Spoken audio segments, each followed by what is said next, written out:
وہ کیتھولک عیسائیت کو بھی اپنے ہاتھ میں لے لیا ہے۔ چنانچہ پوپ صاحب نے فرمان جاری کر دیا ہے کہ ہمارے خداوند یسوع مسیح کے قتل کی ذمہ داری ان یہودیوں پر نہیں ہے، بری کر دیے گئے۔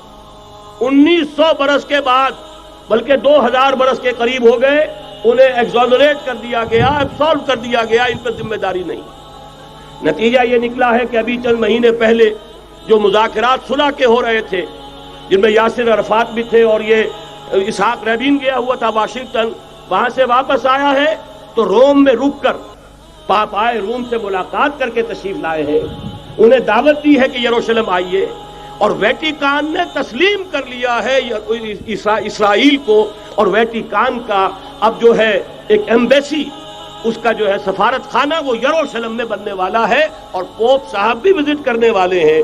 گویا کہ یہ گٹھ جوڑ اب مکمل ہو چکا، اب کہیں اس میں کوئی کمی نہیں رہی۔ اس یونائٹڈ فورس کے ساتھ یہ نیو ورلڈ آرڈر اس وقت عالم اسلام پر حملہ آور ہے۔ اب اس میں نوٹ کیجئے کہ اس وقت کی فضا ہے کیا۔ عالم اسلام میں سے عالم عرب ان کے شکنجے میں جا چکا، کیوں بنا کر کھڑے ہوئے ہیں اسرائیل کو ماننے کے لیے اور سر تسلیم خم کرنے کے لیے۔ انہیں بلا کر میڈرڈ میں پیش کیا گیا یہودیوں کے سامنے کہ تم جن کے ساتھ ایک ٹیبل پر بیٹھنے کو تیار نہیں تھے، میڈرڈ میں آؤ، آؤ اپنا قبرستان دیکھو، یہ اسپین کی سرزمین جہاں تم نے 800 برس حکومت کی تھی، یہ تمہارا قبرستان، یہاں آؤ اور بیٹھو اور ان کے ساتھ بات کرو۔ گئے تھے کہ نہیں تمام فرنٹ لائن سٹیٹس میڈرڈ میں؟ حالانکہ کوئی بین الاقوامی کانفرنس کبھی میڈرڈ میں نہیں ہوئی، یا تو یہ واشنگٹن میں، بعد میں وہ سارے معاملات واشنگٹن میں چلے، شروع وہاں سے کیا۔ اس لیے کہ نیوز ویک کا کچھ عرصے پہلے کور سٹوری جو تھی 1992 is the year of Spain. Why? 1592 was the year of the fall of Granada. 1492 میں 1492 میں غرناطہ کا سقوط ہوا، اور پورے آئیبیرین پیننسولا سے ایک ایک مسلمان بچہ بچہ نکال کر ختم کر دیا گیا، یا زندہ جلا دیے گئے، یا تہہ تیغ کر دیے گئے، یا جہازوں میں بھر بھر کر۔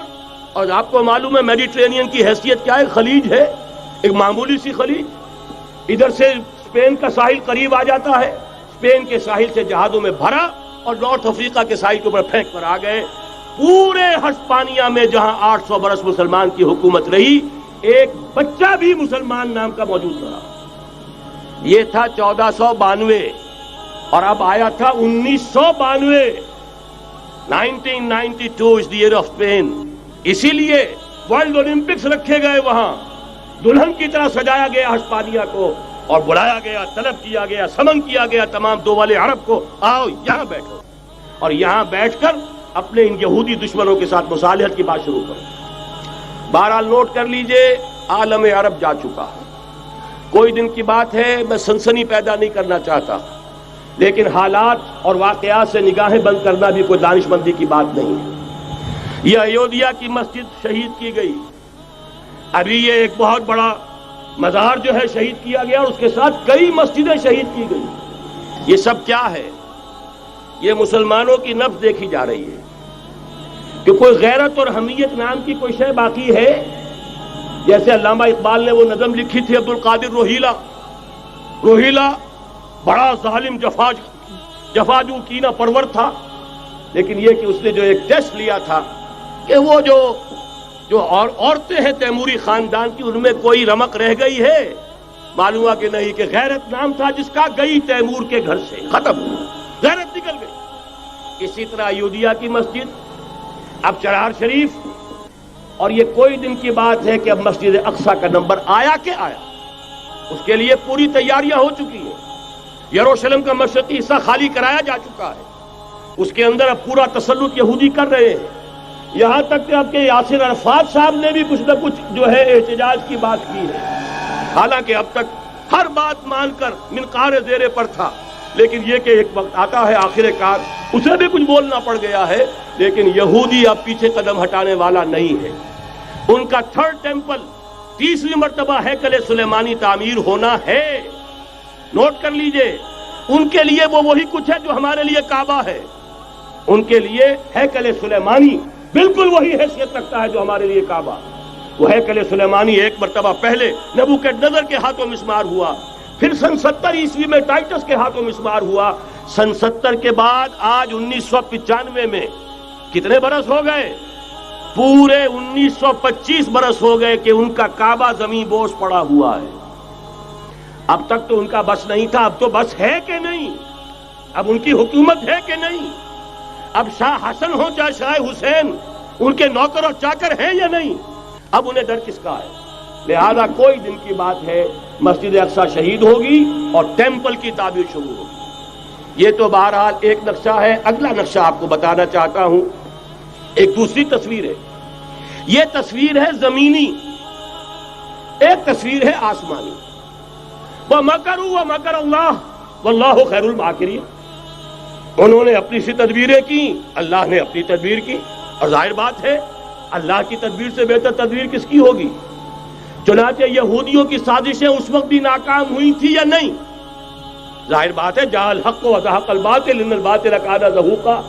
لہذا یہ آیتیں دونوں اعلان کر رہی ہیں کہ یہودیوں کی سازشیں بالآخر ناکام ہوں گی اور دین حق کا بول بالا ہو کر رہے گا. یہ تو ان آیتوں سے ظاہر ہے.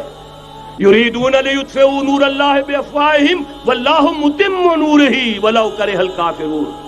یریدون ان یطفئوا نور اللہ بافواہہم ویابى اللہ الا یتم نورہ ولو کرہ الکافرون. هو الذی ارسل رسولہ بالہدى ودین الحق لیظہرہ علی الدین کلہ ولو کرہ المشرکون.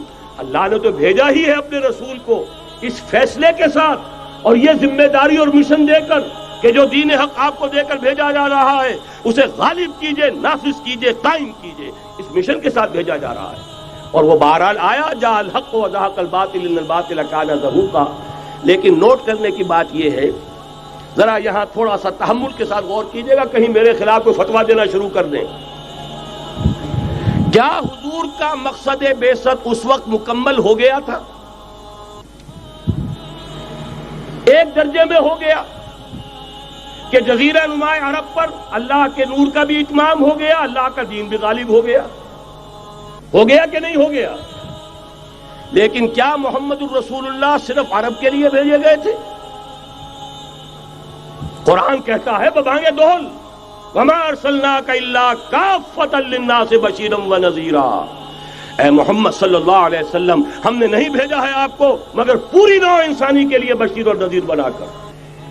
تو جان لیجئے کہ یہ مقصد بعثت محمدی صلی اللہ علیہ وسلم بتمام و کمال اس وقت پورا ہوگا جب کل عالم انسانیت پر، کل روئے ارضی پر اللہ کا دین اسی طرح غالب ہو جائے گا جس طرح کہ محمد رسول اللہ والذین معہ صلی اللہ علیہ وسلم ورضی اللہ تعالی عنہم اجمعین، ان کے ہاتھوں سے، ان کے ایثار سے، ان کی قربانیوں سے، جن کا نقشہ آپ کے سامنے مولانا کھینچ چکے ہیں، ان کے اثار، ان کی قربانیاں، ان کی محنت، ان کی جفاکشی، ان کی سرفروشی، ان کے جان تن من دھن لگا دینے کے نتیجے میں جیسے اس وقت غالب ہوا تھا کل روئے ارضی پر غالب ہوگا، تب کہیں جا کر مقصد بعثت محمدی مکمل ہوگا. یہی وجہ ہے اقبال نے کہا تھا وقت فرصت ہے کہاں، کام ابھی باقی ہے، نور توحید کا اتمام ابھی باقی ہے. لیکن ساتھ ہی خوشخبری بھی دی تھی، یہ چمن معمور ہوگا نغمہ توحید سے.